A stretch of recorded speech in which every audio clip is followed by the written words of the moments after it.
Olá! Bem-vindos à nossa jornada de hoje. Se a ideia de montar uma rede SD-WAN segura e eficiente do zero já passou pela cabeça, este é o lugar certo.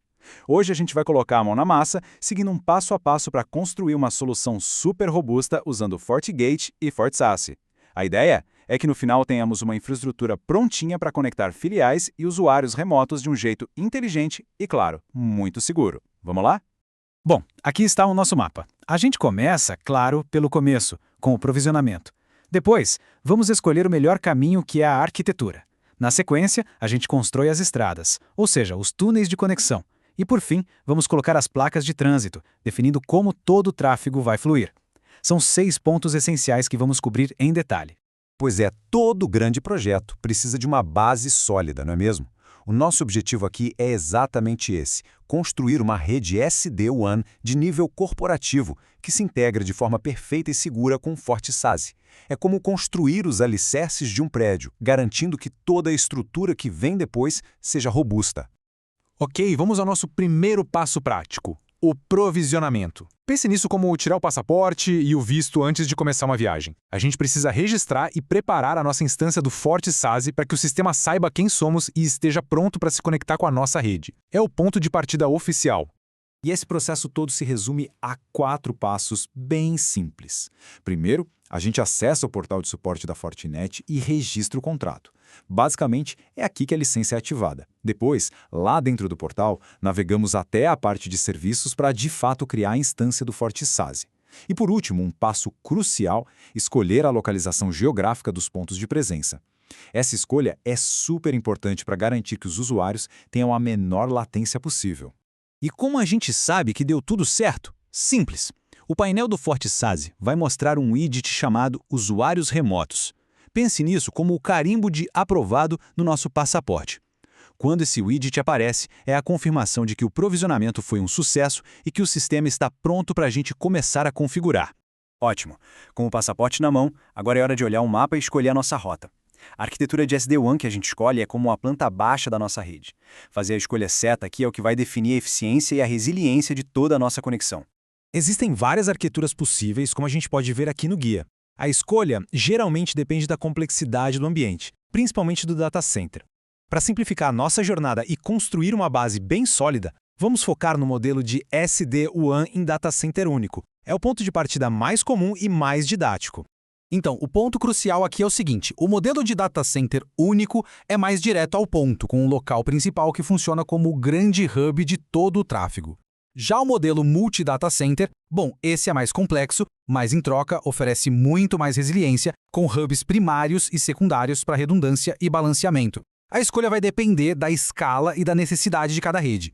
Com a arquitetura definida, chegou a hora de construir as estradas seguras por onde nossos dados vão viajar. Estamos falando dos túneis IPsec, que são como as autoestradas criptografadas da nossa rede. Vamos mergulhar agora nas configurações específicas para criar essas conexões VPN. Antes de sair digitando comandos, a gente precisa garantir que a nossa receita siga alguns ingredientes essenciais. Vamos ao IQv2, que é a versão mais moderna e segura do protocolo. O nosso hub, o ponto central, vai ser configurado como um servidor da IOAP, ou seja, ele fica pronto para aceitar conexões das filiais, os spokes, mesmo que elas não tenham um IP fixo. E tudo isso vai rodar sobre um túnel de sobreposição, que é a mágica por trás do SD-WAN, criando uma rede virtual por cima da nossa infraestrutura física.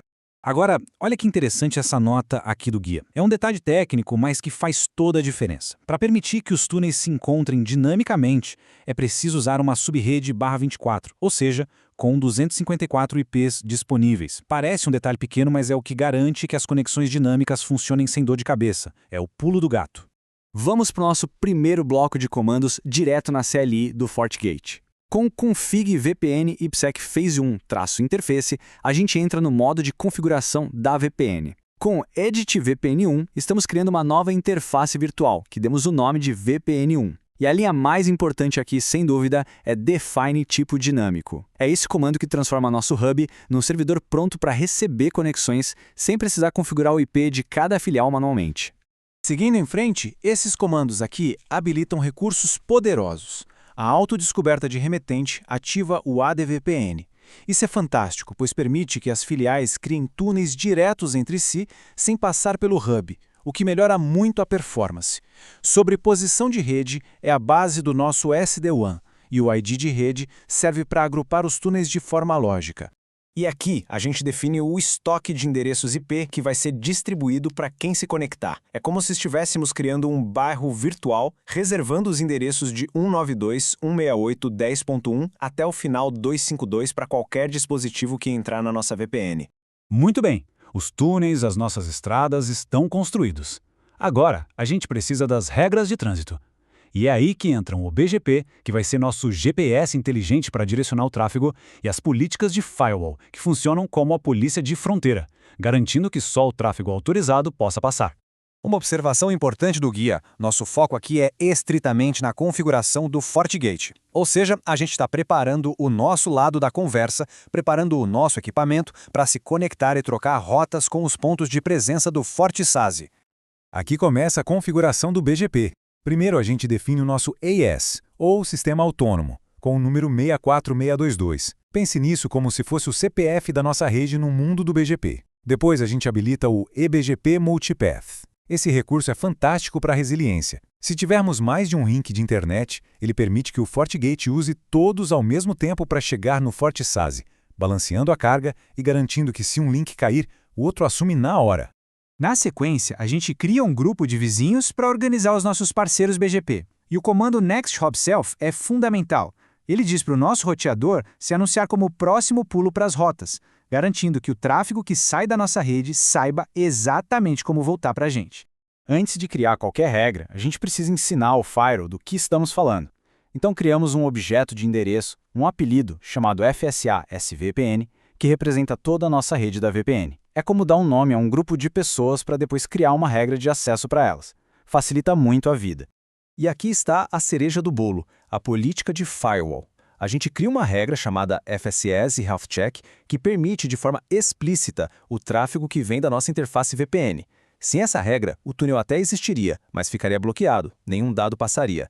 Essa política basicamente abre a porta e torna a conexão útil de verdade. E com isso chegamos ao nosso destino. Percorremos com sucesso todas as etapas principais da configuração.